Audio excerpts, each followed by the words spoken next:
WhatsApp everybody, एक बार फिर से स्वागत है मेरे यूट्यूब चैनल के ऊपर। मेरा नाम है रोहित कुमार खन्ना। आज की इस वीडियो में हम बात करेंगे ट्रैनेक्समिक एसिड टैबलेट के बारे में, जिसका इस्तेमाल ब्लीडिंग में करा जाता है, एक्सेसिव ब्लीडिंग में करा जाता है। जब किसी इंजरी की वजह से, ट्रॉमा की वजह से, सर्जरी की वजह से किसी भी बॉडी पार्ट में से ब्लड रुकता नहीं है, एक्सेसिव ब्लीडिंग होती है, उसमें ट्रैनेक्समिक एसिड का इस्तेमाल करा जाता है।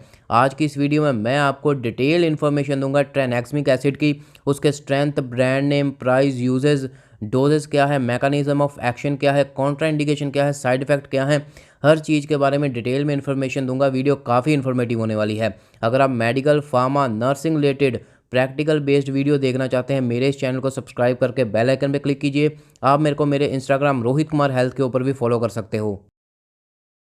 ट्रैनेक्समिक एसिड एंटी फाइब्रिनोलाइटिक क्लास का ड्रग है, एंटी फाइब्रिनोलाइटिक मेडिसिन है। ये हैवी ब्लीडिंग को कंट्रोल करता है, प्रिवेंट करता है, हैवी ब्लड फ्लो को कंट्रोल करता है। एक प्रोसेस होता है फाइब्रिनोलाइसिस। इस प्रोसेस में फाइब्रिन ब्रेकडाउन हो जाते हैं, जिसकी वजह से ब्लड क्लॉट नहीं बन पाता, ब्लड क्लॉट ब्रेकडाउन हो जाता है एंड हैवी ब्लीडिंग होती है। जैसा मैंने आपको बताया, ट्रैनेक्समिक एसिड एंटी फाइब्रिनोलाइटिक है। वो इस फाइब्रिनोलाइसिस के प्रोसेस को स्लो कर देता है या फिर इसको प्रिवेंट कर देता है, जिसकी वजह से ब्लड क्लॉट सही बनते हैं, फाइब्रिन ब्रेकडाउन नहीं होती एंड ब्लीडिंग कंट्रोल हो जाती है। जो हैवी ब्लड फ्लो है, जो हैवी ब्लीडिंग हो रही है, एक्सेसिव ब्लीडिंग हो रही है, वो कंट्रोल हो जाती है। अब अगर हम ट्रैनेक्समिक एसिड टैबलेट की स्ट्रेंथ की बात करें, कौन कौन सी स्ट्रेंथ मार्केट में अवेलेबल है, आपको 250 mg की टैबलेट मिल जाएगी, 500 mg की मिल जाएगी, 650 की मिल जाएगी, 750 mg की सस्टेन रिलीज टैबलेट मिल जाएगी एंड 1000 mg या फिर 1 ग्राम की टैबलेट आपको मार्केट में मिल जाएगी।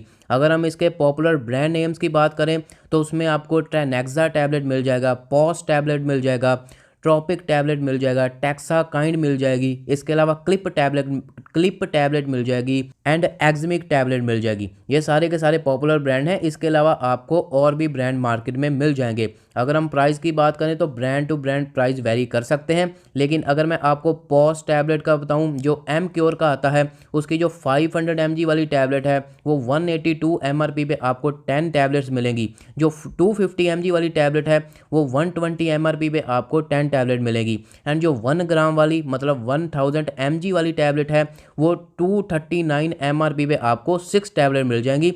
इसी के हिसाब से आप जेनरिक एंड एथिकल ब्रांड्स के प्राइस का हिसाब लगा सकते हो। अब अगर हम इसके यूजेस के बारे में बात करें, कहाँ कहाँ इसका इस्तेमाल करा जाता है, जो सबसे इसका पहला एंड मेजर यूज़ है, जब किसी भी मेजर ट्रॉमा में एक्सेसिव ब्लीडिंग होती है या फिर कोई भी चोट लग गई है, कोई भी इंजरी हो गई है, उसमें जब एक्सेसिव ब्लीडिंग होती है एंड वो ब्लीडिंग लंबे समय तक रुकती नहीं है, तो उस केस में ट्रैनेक्समिक एसिड प्रिस्क्राइब करी जाती है उस ब्लीडिंग को रोकने के लिए। इसके अलावा पोस्ट पार्टम ब्लीडिंग मतलब जब नॉर्मल डिलीवरी होती है, वजाइनल डिलीवरी होती है, उस केस में कई बार लंबे समय तक ब्लीडिंग होती है, वजाइना से ब्लीडिंग रुक ही नहीं पाती, तो उस कंडीशन में ब्लीडिंग को रोकने के लिए ट्रैनेक्समिक एसिड प्रिस्क्राइब करी जाती है। इसके अलावा कोई भी सर्जरी हुई है, सर्जरी के बाद ब्लीडिंग नहीं रुक रही, उस कंडीशन में भी इसका इस्तेमाल करा जाता है।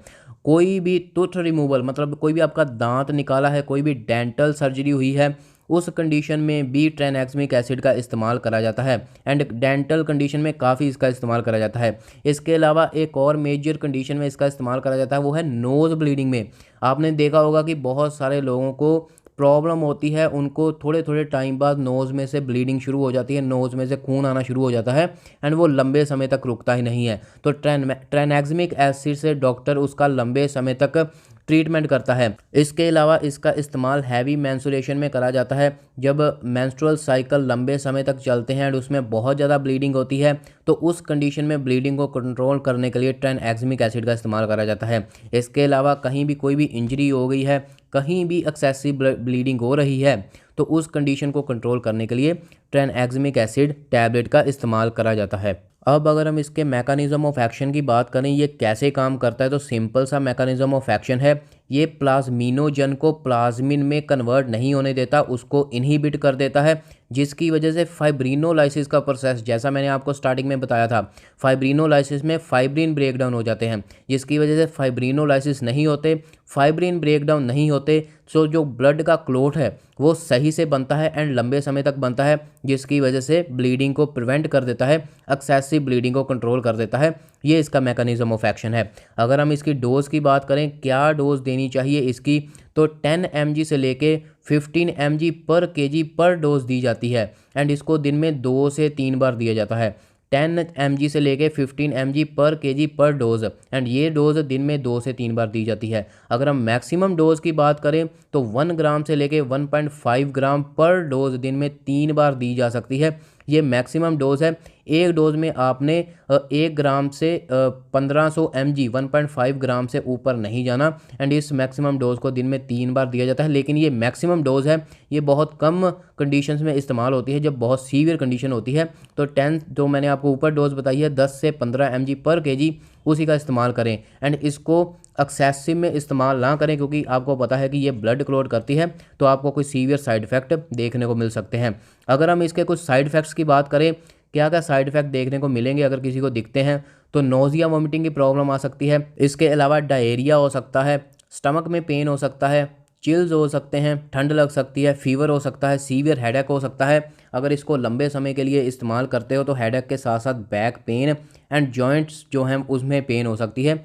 ये कुछ इसके साइड इफ़ेक्ट हैं। अगर हम इसके कॉन्ट्रा इंडिकेशंस की बात करें, क्या क्या इसके कॉन्ट्रा इंडिकेशंस हैं, अगर किसी को भी ब्लड क्लॉट के रिलेटेड कोई भी पहले से प्रॉब्लम है वो इसका इस्तेमाल ना करे। अगर उसका पहले से ही ब्लड क्लॉट काफ़ी हो रहा है किसी भी बॉडी पार्ट में, वो इसका इस्तेमाल ना करे, क्योंकि उसको और सीवियर साइड इफ़ेक्ट हो सकते हैं। क्योंकि आप सभी को पता है कि ये ब्लड क्लॉट के लिए मेडिसिन है, ये ब्लड क्लॉट करती है जिसकी वजह से ब्लीडिंग रुकती है, तो इसका इस्तेमाल ना करें।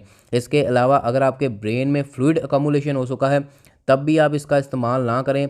अगर आपके रेटिना की जो स्मॉल वेन है उसमें कोई क्लॉट है तब आप इसका इस्तेमाल ना करें। इसके अलावा अगर आपको हार्ट की कोई भी प्रॉब्लम है, हार्ट अटैक की प्रॉब्लम है, तब भी आप इसका इस्तेमाल ना करें। इसके अलावा जो आपकी लंग्स की ब्लड वेसल्स हैं, अगर उसमें कोई क्लॉट है लंग्स की ब्लड वेसल्स में जो ब्लड सप्लाई करती है लंग्स में, तब भी आप इसका इस्तेमाल ना करें। इसके अलावा अगर हार्ट वाल्व की कोई भी डिजीज़ है तब भी आप इसका इस्तेमाल ना करें। तो हार्ट का मैं आपको फिर से बताना चाहता हूँ, अगर हार्ट की कोई भी प्रॉब्लम है या फिर ब्लड क्लॉटिंग के रिलेटेड पहले कोई भी प्रॉब्लम चल रही है तब आप इसका इस्तेमाल ना करें, आपको सीवियर साइड इफ़ेक्ट ये कर सकती है। मेजरली इसका इस्तेमाल ब्लीडिंग को रोकने के लिए करा जाता है। नोज़ ब्लीडिंग में बहुत ज़्यादा काम आती है ट्राइनेक्समिक एसिड। इसके अलावा हैवी मेंस्ट्रुएशन जैसा मैंने आपको बताया, या फिर कोई भी सर्जरी है या फिर कहीं भी चोट लग गई है, ट्रॉमा हो गया है, तो जब एक्सेसिव ब्लीडिंग होती है, ब्लीडिंग रुक ही नहीं पाती, उस कंडीशन में भी इसका इस्तेमाल करा जाता है। यही थी पूरी की पूरी वीडियो ट्राइनेक्समिक एसिड को लेके। अगर किसी और टॉपिक के ऊपर वीडियो चाहिए कमेंट सेक्शन में बताइए। अपने मेडिकल फार्मा नर्सिंग रिलेटेड दोस्तों के साथ मेरे चैनल को शेयर कीजिए ताकि उनको ज़्यादा से ज़्यादा प्रैक्टिकल बेस्ड नॉलेज मिल सके, बिकॉज बहुत कम चैनल हैं जो प्रैक्टिकल नॉलेज देते हैं। मार्केट में क्या इस्तेमाल हो रहा है मेरे चैनल के ऊपर आपको वही वीडियोस मिलेंगी। आप मेरे को मेरे इंस्टाग्राम रोहित कुमार हेल्थ के ऊपर भी फॉलो कर सकते हो। चैनल को सब्सक्राइब करके बेल आइकन पे क्लिक कीजिए और इंस्टाग्राम रोहित कुमार हेल्थ के ऊपर फॉलो करना मत भूलिएगा।